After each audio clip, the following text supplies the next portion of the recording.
नमस्कार, मैं नितेश कुमार। स्वागत है आपका हमारे इस खास कार्यक्रम एग्जाम मोटिव में। आज के इस एपिसोड में हम बात करेंगे इतिहास के उन दिग्गजों की जो पिछले दिनों सुर्खियों में थे। आइए शुरू करते हैं। सांख्यिकी और आर्थिक योजना के क्षेत्र में प्रोफेसर और वैज्ञानिक प्रशांत चंद्र महालनोबिस के कार्यों और योगदानों के सम्मान में प्रत्येक वर्ष 29 जून को राष्ट्रीय सांख्यिकी दिवस मनाया जाता है। प्रशांत चंद्र महालनोबिस की बात करें तो ये एक विश्व प्रसिद्ध भारतीय सांख्यिकीविद थे जिन्होंने वर्ष 1932 में भारतीय सांख्यिकी संस्थान ISI की स्थापना की थी। 1930 में पहली बार महालनोबिस दूरी का प्रस्ताव किया गया, जो दो डेटा सेट के बीच तुलना हेतु एक माप है। कई आयामों में माप के आधार पर एक बिंदु और वितरण के बीच की दूरी को खोजने के लिए सूत्र का उपयोग किया जाता है। यह क्लस्टर विश्लेषण और वर्गीकरण के क्षेत्र में व्यापक रूप से उपयोग किया जाता है।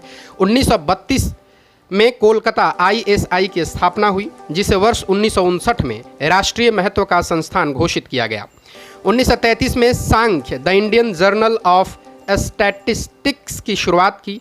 1950 में राष्ट्रीय नमूना सर्वे की स्थापना किया। सांख्यिकी गतिविधियों के समन्वय के लिए केंद्रीय सांख्यिकी संगठन की स्थापना की। 1955 में योजना आयोग के सदस्य बने और 1967 तक उस पद पर बने रहे। उन्होंने भारत की दूसरी पंचवर्षीय योजना तैयार करने में महत्वपूर्ण भूमिका निभाई।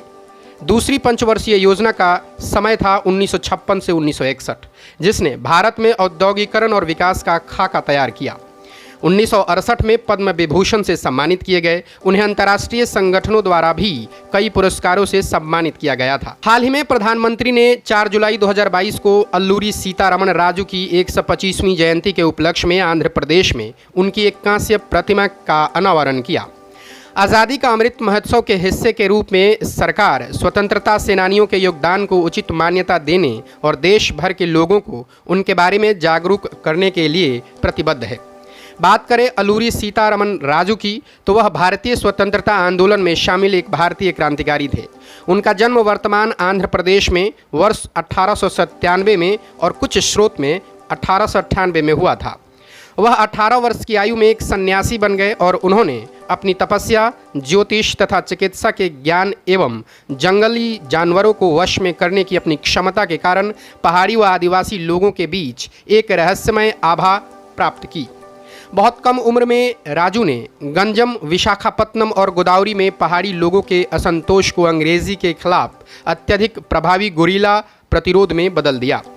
गुरिल्ला युद्ध अनियमित युद्ध का एक रूप है, जिसमें लड़ाकों के छोटे समूह एक बड़ी और कम गतिशील पारंपरिक सेना से लड़ने के लिए घात, तोड़फोड़, छापे, छोटे युद्ध, हिट एंड रन रणनीति एवं गतिशीलता सहित सैन्य रणनीति शामिल है।